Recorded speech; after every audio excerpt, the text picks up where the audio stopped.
Hello and welcome to today's video, which is going to be a project pan finale. This is for the Roulette pan collab. I am very excited because this was my first time participating in this project. This was created by Rebecca and Alexi. I will link them in the description box, and also they have a playlist of everybody doing this project. I know a lot of you guys were doing this one as well.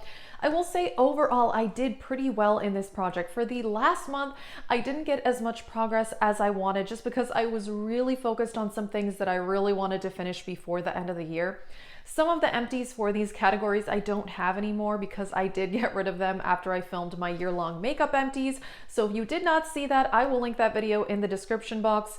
I've done a lot of finales at the end of last year for Pan That Palette project pans, and also some new project pan and a new Pan That Palette introduction. So I will link all of those things if you do want to catch up. I'm going to create a playlist for 2021 for my project pan and also for my Pan That Palette. So you can watch those there as well. And let's get into this. I'm actually just going to go through all of the categories that I had. I don't have all the products again, but I just thought I'd just go through all the categories that I did end up randomly selecting. And so I got number 49, which is a timeless classic product. That was the Soft Glam palette, and I ended up not hitting pan on that. I actually removed it from the project. Number 76, this was something I had never used, and I had the Ofra Galaxy palette. My goal was to use that 10 times, which I did do. Number 1, I got category as the best at panning, and I ended up picking the ColourPop Moonchild Gloss, and I did finish that if you saw my year-long makeup empties. Then I got number 46, something that you own 2 or more backups of or dupes. And I picked a brow pencil. This is something I did end up removing from the project because I just realized I'm not a brow pencil person. I more prefer brow powder or brow gel. So not my thing. Then I got number 60, which was a perfume, a mini Salvatore Ferragamo, and I did finish that. Then I had number 98, a product that no one talks about, and I had a deluxe size of the Tarte Found Sealer. I did finish that, and I actually really enjoyed that foundation. I'm not really in the market for a new foundation, but I gotta say that one surprised me. I really did enjoy it.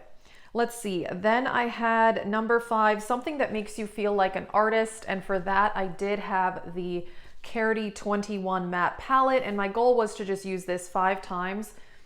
But since I put this in this project, I think I've used this like 20 times. I have fallen back in love with this palette.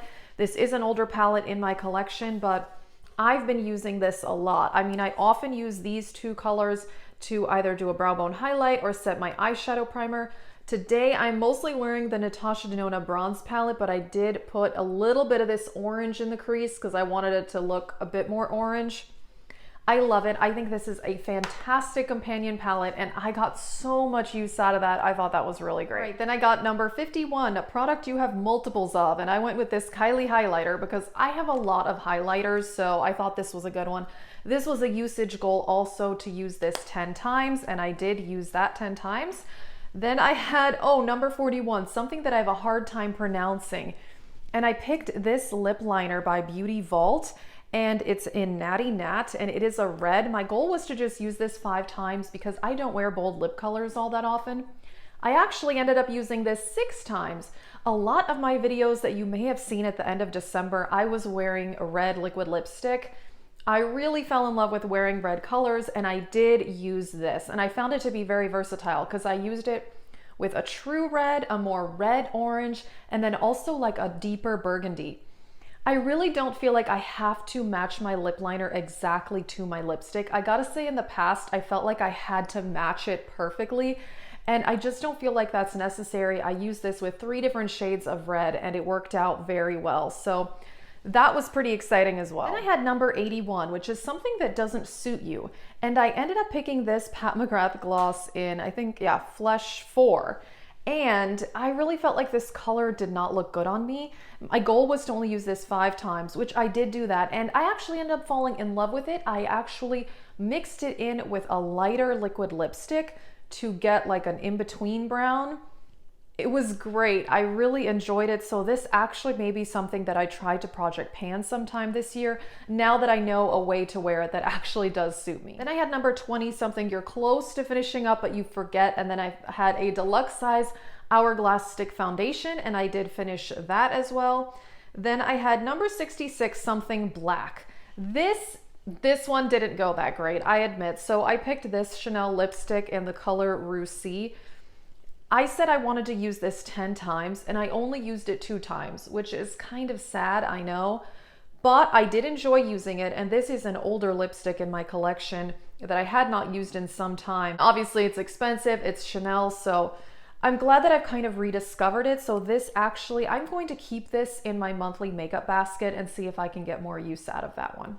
All right, then I had number 70, something silver or gold, and I did pick the Sultry palette, and I wanted to hit pan on Cyborg, which is a silver eyeshadow, and I did do that. So that was very exciting, and I'm really happy. I have quite a bit of pan in this palette.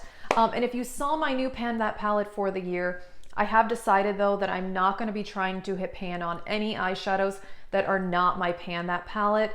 So I felt like last year doing this, kind of putting eyeshadows in other projects, kind of distracted me from my Pan That palette a little bit. So I won't be doing that anymore, but I'm really happy that I hit pan on that eyeshadow. And then I had, okay, a product I had panned before. And for that, I went with this Mario Badescu Lavender Setting Spray. Obviously, this was completely full when I put it in the project last month. And so, I mean, I did make some progress. I was there and now I'm here.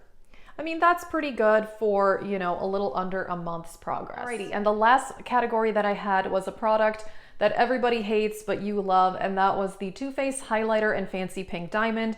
My goal was usage there as well, and I did use that 10 times. So overall, I gotta say I'm pretty happy with this project. I had some difficult items because it's a roulette style project, so you just don't know what you're gonna get, and it can be quite difficult.